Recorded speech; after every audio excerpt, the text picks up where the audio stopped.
Hello, hello, hello. Thank you, Dr. Laura, for that introduction.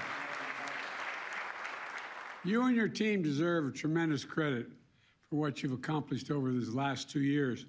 A special hello to Ed Kelly, my good friend. Ed, I can't see you out there, but I'm sure you're around. And Kevin and Chief Kevin Quinn as well. Look, I joined this summit virtually last year, and I wanted to be with you in person this year. But there was a critical issue. I never required me to stay at the White House to respond to the terrorist attacks in Israel.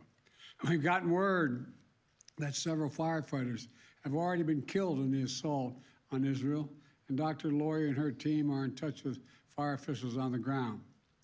You know, you've heard me say before, God made man, then he made a few firefighters. And that's pretty close to the overwhelming human instinct is to run away from danger. And there's no more frightening danger than a fire. And when that bell rings, you run toward it. You put your gear on, you jump in the truck, and you do what you've got to do. Because being a firefighter isn't just what you do, it's who you are. But we also know your bravery comes at a real cost. This year alone, we've already had 61 line and duty firefighters deaths in the United States. And I've had far too many firefighter funerals that I've attended in my life, from coast to coast. This is a dangerous profession, and there's no getting around it. But there are things we can do to make the job a little bit safer. And that's what I want to talk about today.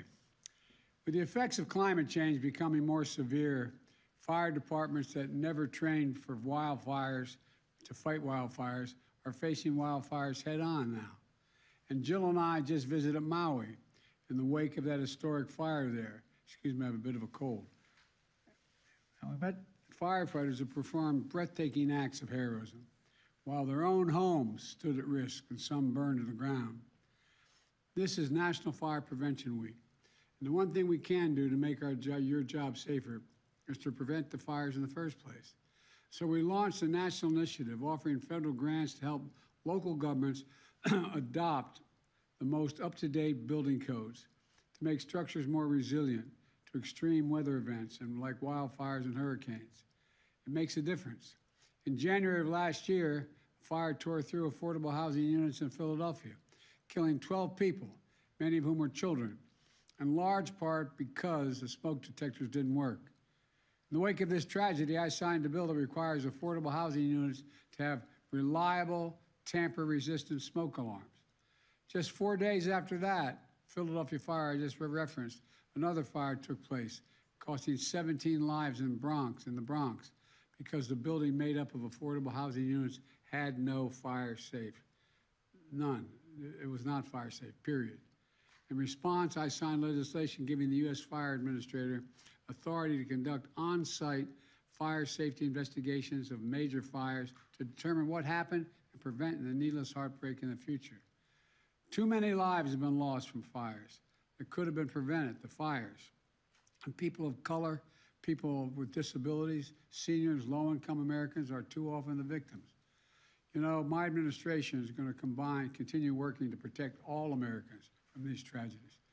But also, we also know that what protects firefighters, the only thing that really protects firefighters is more firefighters. During the pandemic, we invested $350 billion in the American Rescue Plan that states and cities could use to keep firefighters on the job through premium pay, new fire and rescue vehicles, extra staff during peak times. I also signed a budget providing $360 million to both the Assistance to Firefighters Grant Program and Safer Grant Program for hundreds of emergency response vehicles, thousands of sets of turnout gear, and critical cancer research and cancer screening. Look, and to put almost 1,200 more firefighters in the field. My budget this year includes another $370 million for each of these grants. It's also past time to acknowledge the physical toll of these jobs. Toxic substances you've exposed to are almost certainly why cancer is the leading cause. The leading killer of firefighters is cancer. You don't have to look any further than 9/11. We stepped up and we did something about that. we would step up now. We should step up now. My budget includes $1.7 billion from my cancer moonshot to keep key parts of my unity agenda in the State of the Union to cut cancer death rates in half, to invest in research and development and early detection and screening, and to end cancer, which we could do as we know it. We passed the PACT Act as part of my unity agenda to help veterans like my son exposed to toxic materials and their families recover and receive compensation. You know, around 20% of firefighters are military veterans. You know, thanks to this law, the Department of Veterans Affairs has already provided free screening for over 4.5 million veterans from toxic exposure from burn pits. These burn pits, as you know, are the size of football fields. They're 8 to 10 feet deep, and they're used to incinerate wastes of war, tires, poisonous chemicals, jet fuel, and so much more. You know, we also just created a special claims unit at the Department of Labor to process cancer claims and all other claims of federal firefighters and to process them faster. You know, and we're tracking PFAS, the so-called forever chemical that for years have been in fire suppression agents and in your gear. I signed legislation to fund research aimed at understanding the risk you face from PFAS, and we banned the Department of Defense from buying gear, by the way, that contains PFAS, as soon as an alternative is available. In April, the CDC launched a National Firefighter Registry to collect detailed data to better understand the link between workforce exposure and cancer among firefighters. I'm also proud to sign the Federal Firefighters Fairness Act, giving more than 10,000 firefighters and their families critical workers' compensation and other benefits by making sure certain kinds of heart problems, lung disease, and cancers are presumed to be caused by the job. We also know the sacrifices you make are more than physical. According to one study, firefighters develop post-traumatic stress at a similar rate of troops returning from combat. Now, I don't know why that should surprise anybody. It's estimated that more than 100 firefighters a year die by suicide.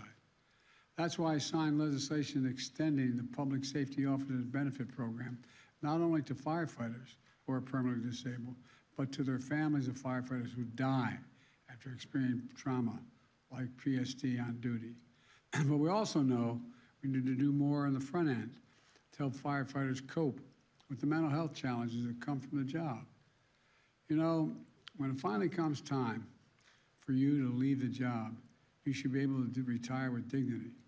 That's why I was proud to sign legislation to make sure disability retirement benefits remain tax-free. Let me say it again. Those retirement benefits remain tax-free. I'm also going to protect your right to collective bargaining.